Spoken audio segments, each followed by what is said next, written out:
करते हैं अब क्वेरीज की और रुक करते हैं हमारे पहले व्यूअर की तरफ। शशिधर मिश्रा वाराणसी से हमारे साथ कनेक्टेड हैं। शशिधर जी नमस्कार, बताइए। नमस्कार मैम, नमस्कार सर। जैसा कि मैंने अपने पोर्टफोलियो को शो किया है, उसमें मुझे अभी 2000 का एक एक्स्ट्रा एसआईपी करनी है, जिसके बारे में मेरी क्वेरी थी। उसके बारे में मुझे गाइडलाइन दीजिए। ओके, तो आपका पोर्टफोलियो हमारे पास है। सिर्फ ये बताइए कब से आप इन्वेस्ट कर रहे हैं इस पोर्टफोलियो में, एग्जिस्टिंग पोर्टफोलियो की वैल्यू कितनी है? मैं एग्जिस्टिंग पोर्टफोलियो मैडम अभी लगभग 28 लाख के आसपास है। 10 साल हो गए मुझे इन सभी फंड में इन्वेस्ट करते हुए। 28 लाख पोर्टफोलियो की वैल्यू है। एग्जिस्टिंग पोर्टफोलियो में बता देती हूँ, पराग Parikh flexi cap 4000 per month, 3000 per month मेरे asset ELSS tax saver, 2000 per month Motilal Oswal mid cap ICICI pro blue chip, 1500 per month मेरे एसेट लार्ज मिड कैप। 2000 के एडिशनल SIP करनी है, यानी 12,500 से 14,500 की इनके टोटल SIP हो जाएगी। 10 ईयर्स का होराइजन है। बताइए शशि जी, आपका पोर्टफोलियो अच्छी स्कीम्स है। इसमें सिर्फ ये था कि अगर आप ELSS फंड जो मिराई का कर रहे हैं वो ATC बेनिफिट के लिए करते थे। अभी जो न्यू टैक्स रिजीम है उसके हिसाब से आप देख लीजिए। यदि आपको इसकी जरूरत नहीं है तो वो एक सिप है जो आप बंद कर सकते हैं, और आप मिराई का ही जो large and mid cap fund है उसकी आप एलोकेशन बढ़ा दीजिए। तो वो आप 4000 तक लेके जाइए, और फिर और एक आपका जो 500 अगर बच जाता है तो वो आप मोतीलाल ओसवाल का जो मिड कैप फंड है उसको 2000 से आप 2500 कर दीजिए। ये छोटे से चेंजेस कर लीजिए। नया फंड अगर आप ऐड करना चाहते हैं तो जो नया सिप के लिए आप कोटक निफ्टी नेक्स्ट 50 एक अच्छा फंड है, वो आप ऐड कर सकते हैं। और 28 लाख का आपका पोर्टफोलियो का वैल्यू है, 14,500 की आपकी सिप है। यदि मैं इस पे एजम्पशन लेता हूं कि 12% से अगर कॉर्पस आपका बढ़ेगा तो 1,18,00,000 के आसपास आपकी ये वैल्यू बनेगी अगले 10 साल में। और यदि मान लीजिए पोर्टफोलियो ने 15% से रिटर्न दिया, जो कि पॉसिबल है जिस तरीके से हम इंडिया की ग्रोथ स्टोरी की बात कर रहे हैं, तो लगभग 1,50,00,000 के आसपास आपका कॉर्पस बनेगा। ओके, चलिए, तो ये रहा सजेशन आपके पोर्टफोलियो को लेकर। मेरे asset large mid cap, Motilal Oswal mid cap में आप एलोकेशन बढ़ाइए। 10 साल में अगर आप देखेंगे तो 1.25 करोड़ के आसपास का रिटर्न एक्सपेक्ट कर सकते हैं। फंड सिलेक्शन आपका बेहतर है। थोड़े चेंजेस आपको बताए गए हैं, वो आप अप्लाई कीजिए। अमन से बात करते हैं, हरियाणा से कनेक्टेड है हमारे साथ। अमन नमस्कार, बताइए क्या सवाल है आपका? नमस्कार मैम, मैंने अपना पोर्टफोलियो भेजा हुआ है SIP का। So right now I am doing SIP of around 22,000। उसमें 2 स्मॉल कैप है। ओवरलैपिंग मैं चेक कर चुका हूँ, मेरे को तो ज्यादा नहीं लगी। करंट वैल्यू है जो अराउंड 19 lakhs है। और मैं 22,000 की SIP कर रहा हूँ, मेरे को 25,000 तक करना है। And then next year may be again I add some 5,000 again. मेरे को वही पूछना कि फंड सिलेक्शन में कोई चेंजेस चाहिए या नहीं, और 1 CR कब तक पहुंच जाएगा? Current value as on date is around 19 lakh. Okay, 19 lakh portfolio की वैल्यू है। 3,000 की एडिशनल SIP करनी है, 22,000 की चल रही है, यानी टोटल SIP 25,000 रुपये महीना की हो जाएगी। 1 करोड़ का कॉर्पस कब तक होगा पूरा, जानना चाहते हैं। कौन से हैं फंड्स एग्जिस्टिंग? कैनरा बुको small cap 4,000 per month, 4,000 per month Parag Parikh flexi cap, Motilal Oswal mid cap में 4,000 ही UTI निफ्टी नेक्स्ट 50 इंडेक्स में है, 3,000 ईच है क्वांट स्मॉल कैप और HDFC डिफेंस फंड में। क्या सजेशन इनके पोर्टफोलियो और इनके 1 करोड़ के गोल को लेकर? अमन जी, आपका क्योंकि आपने बोला है कि आप थोड़ा एग्रेसिव बेट लेना चाहते हैं, बट मैं फिर भी आपको ये बोलूंगा कि एग्रेसिव बेट भी थोड़ा कैलकुलेटेड तरीके से लेंगे तो ज्यादा बेहतर होगा। सो फॉर एग्जांपल, आप HDFC का जो है फोकस 30 जो है वो आप एक फंड ऐड कर सकते हैं एज अ न्यू सिप आप अपने पोर्टफोलियो में। आप क्वांट स्मॉल कैप को बंद करके निपॉन इंडिया का मल्टी कैप ले लीजिए, क्योंकि मल्टी कैप में आपको लार्ज कैप, मिड कैप और स्मॉल कैप का एक्सपोजर भी मिलेगा। 25% तो बेयर मिनिमम मिलेगा। जब कभी मार्केट सिनेरियो बदलेगा और स्मॉल कैप की फेवर में आएगा तो फंड मैनेजर हो सकता है स्मॉल कैप एलोकेशन और भी बढ़ा दें। आपने ये बोला कि मैंने PPF बंद कर दिया है। मैं ये आपको सलाह देना चाहूंगा कि आप पहले एक ब्रॉडर उसमें देख लीजिए कि आपका डेट और इक्विटी का क्या रेशो आप रखना चाहते हो। यदि आपका डेट अंडर इन्वेस्टेड है तो मैं सलाह दूंगा PPF आप अपना एटलीस्ट कंटिन्यू रखिए, बिकॉज NPS की रिटर्न भी मार्केट से लिंक्ड होती है, तो वो फिर प्योर डेट नहीं होता। लेकिन PPF एक ऐसा है जो आपका एग्जाम्प्ट कैटेगरी में आता है। तो अगर आपको लगता है कि आपके ओवरऑल पोर्टफोलियो में डेट की एलोकेशन बहुत कम है तो फिर आप कंटिन्यू करिए।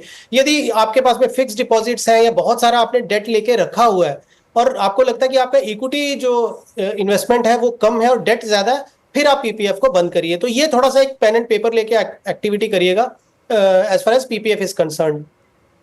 आपका 25,000 का जो अगर आप सिप करना चाहते हैं और आपका 19 लाख का ऑलरेडी पोर्टफोलियो है, तो अगर मैं ये मान के चलता हूँ कि 12% से आपका पोर्टफोलियो ग्रो करता है तो 1 करोड़ आपका लगभग 8.5 साल में बन जाएगा। और यदि पोर्टफोलियो 15% की रिटर्न से ग्रो हुआ तो ये 6 साल में आपका टारगेट अचीव हो जाएगा। तो ये with couple of minor changes आपके पोर्टफोलियो के लिए ये मेरी टेक है। ओके, चलिए, तो ये सलाह दी गई आपके पोर्टफोलियो को लेकर, थोड़े से बदलाव सजेस्ट किए गए हैं, उनको आप लागू कीजिए अपने पोर्टफोलियो में।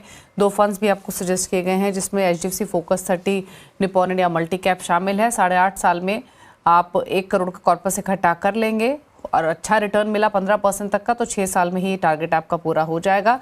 जो आपको फंड सजेस्ट किए गए हैं, बदलाव सजेस्ट किए गए, वो आप नोट कीजिए। क्वांट स्मॉल कैप से निकलने की सलाह है। HDFC focus 30 Nippon multi cap का नाम तो आपको सजेस्ट किया गया है। PPF में जो आपकी इन्वेस्टमेंट है उसको जारी रखिए। सेफ इन्वेस्टमेंट भी ज़रूरी है, एक बैलेंस डाइवर्सिफिकेशन बहुत ज़रूरी है। ये आपके लिए सलाह है।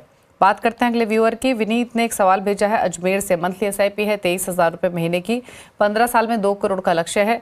एग्जिस्टिंग फंड्स कौन से हैं? क्वांट स्मॉल कैप 6,500 रुपये महीना, 5,000 रुपये महीना डाल रहे हैं SBI tech, PGM India mid cap, Invesco India ALSS में, और 2500 पर मंथ डाल रहे हैं मेरे asset large and mid cap में।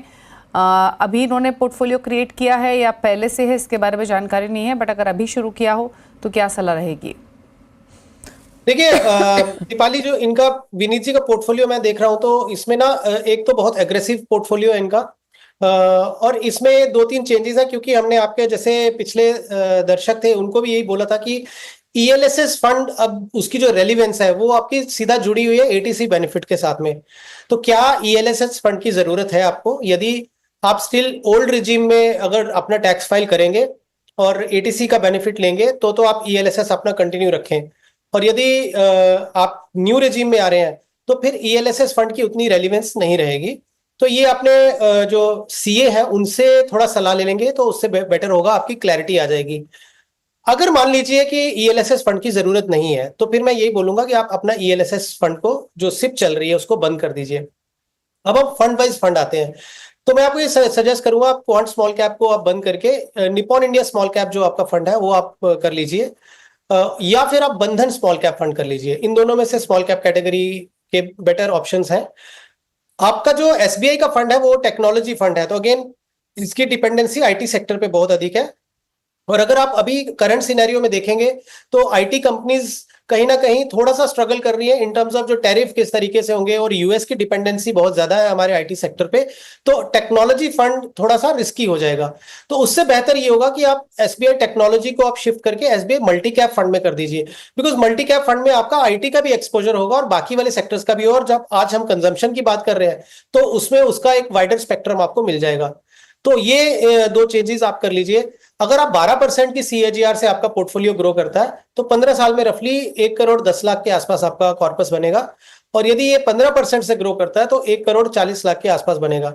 तो जो कि आपका टारगेट है उससे ये शॉर्ट पड़ रहा है। आपका टारगेट है कि आप 2 करोड़ बनाना चाहते हैं 15 साल में। देखिए, अगर 15 साल में आपको 2 करोड़ बनाने हैं तो या तो आपको अपना SIP का अमाउंट बढ़ाना पड़ेगा। तो जो आप 23,000 का SIP अभी कर रहे हैं वो आप 33,000 तक का SIP अगर करेंगे, या आप अपना स्टेप अप करिए या एडिशनल परचेजेस करिए, तो आपका जो है पोर्टफोलियो आप 2 करोड़ का अचीव कर पाएंगे। और यदि अभी आप SIP अमाउंट नहीं बढ़ा सकते तो मैं ये सजेस्ट करूंगा कि आप अपने गोल को एक्सटेंड कर लीजिए 18 साल तक। तो 3 साल, महज 3 साल अगर आप अपना गोल एक्सटेंड करते हैं तो आपका 2 करोड़ का कॉर्पस जो है वो क्रिएट हो जाएगा। तो ये थोड़ी सी चेंजेस है जो आप अपने पोर्टफोलियो में कर लीजिए। All the very best. Okay, चलिए, तो सजेशन आपके पोर्टफोलियो को लेकर क्लियरली दिए गए हैं। अकॉर्डिंगली आप चेंजेस प्लान कीजिए और स्ट्रैटेजी अपनी बनाइए। गोल की बात करें तो आप 15 साल में 1 करोड़ के आसपास की राशि इकट्ठा कर लेंगे इस SIP से। एलोकेशन बढ़ाएंगे तो आप 15 साल में 2 करोड़ का लक्ष्य भी हासिल कर सकते हैं, 33,000 तक का, या फिर आप स्टेप अप भी कर सकते हैं। ये सजेशन आपके लिए है। और जो चेंजेस सजेस्ट किए गए मैं क्विकली मेंशन कर दूं दोबारा से। Quant small cap, SBI tech, Invesco India ALSS यहाँ से निकलने की सलाह है। PGM इंडिया मिड कैप, मेरे asset large and mid cap में बने रहे। नए फंड्स आपको सजेस्ट किए गए हैं Nippon India small cap, SBI multi cap, Invesco India contra, Bandhan small cap. इन फंड्स के साथ बनाइए अपना पोर्टफोलियो।